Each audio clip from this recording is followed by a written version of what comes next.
So we've got Matty White with us this afternoon. Matty, you've just raced at Shepparton recently, and then you're backing up here at Ironman WA. It was a last-minute decision to come along to Busso. What made you decide to have a crack at the title again?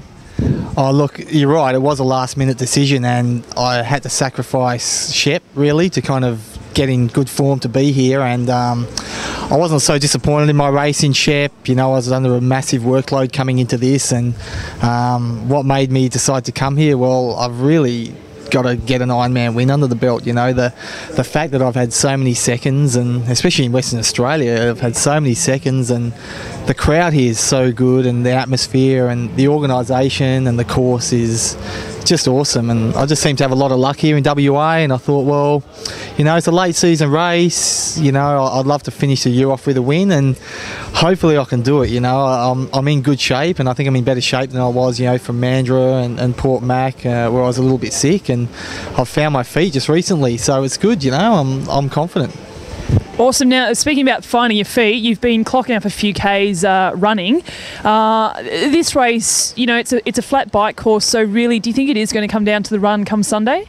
I reckon most Ironman races these days kind of come down to the run. Like if you're confident of running, you know, a 250, which I've done here before, yeah, if I can replicate that on race day, I'm pretty confident, you know, I can at least podium. You know, I think my swim and bike is strong enough that if I can go 250 on this course, you know, it's dead flat. I think it's going to be hot on race day as well, you know, 30 plus degrees, which suits me. I've spent like the last week and doing a little Matty White adventure heat training, little adventure trip, and I can't tell you much about it. It's secret, like, deadly secret.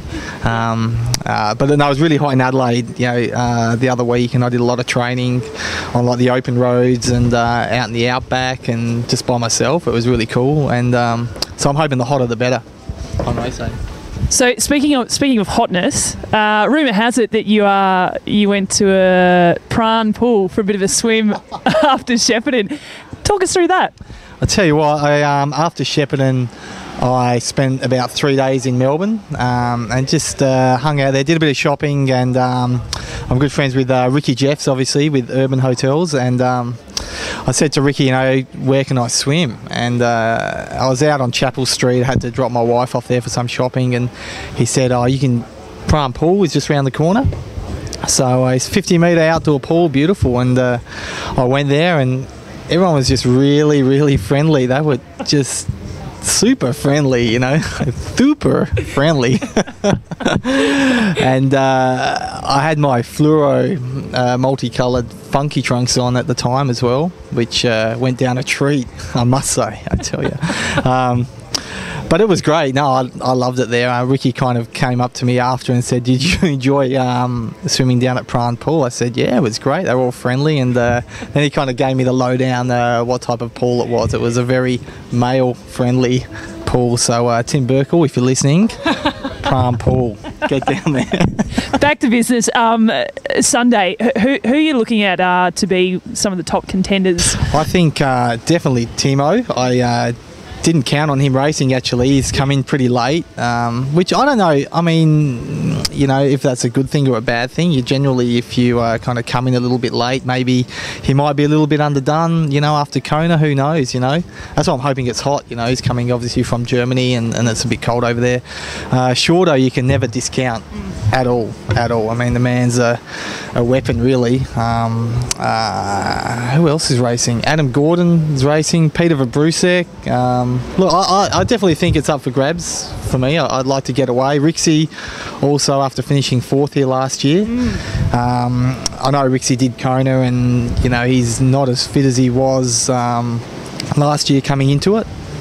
But yeah, those are probably the main contenders, and Jimmy Johnson. But obviously he raced Cozumel a couple of weeks ago. If he didn't race Cozumel, I'd probably put Jimmy as probably my main man to watch, along with Timo. But I've backed up after an Ironman before, and it's hell. I don't know what's going through his stupid Danish head. It's crazy. Hi, Jimmy. We love you. Do you think there's anyone out there with all this social media these days? Do you think there's anyone out there who's talking it up a bit too much? Talking it up? Other than yourself? I don't talk it up. I just retweet everything you say. Come on. Not for this race, no. I mean, obviously there's a lot of talk for all the other races. I haven't really seen much on the social media side for this one. Everyone's kind of pretty quiet. You know, it's like this wind down time, end of the year, you know. No, I haven't really seen too much about it, to be honest with you. Have you? No, not really. No, I was just interested to see if you knew anyone. No, I don't. You might speak to your dog. I think your dog's on Facebook, yeah? No, it's he not. Might know more. Probably. He's a smart dog. Yeah. Thank you for that, Matthew. It's been a pleasure as always. Thank you very much for coming along, and all the best on Sunday. Thanks, Steph, and I've enjoyed the coffee. I don't know what you put in that coffee. Did you put something in there? Always. Thanks, awesome. You might feel sleepy in a few minutes. I'll see you at Prahran Pool. Yeah, thanks.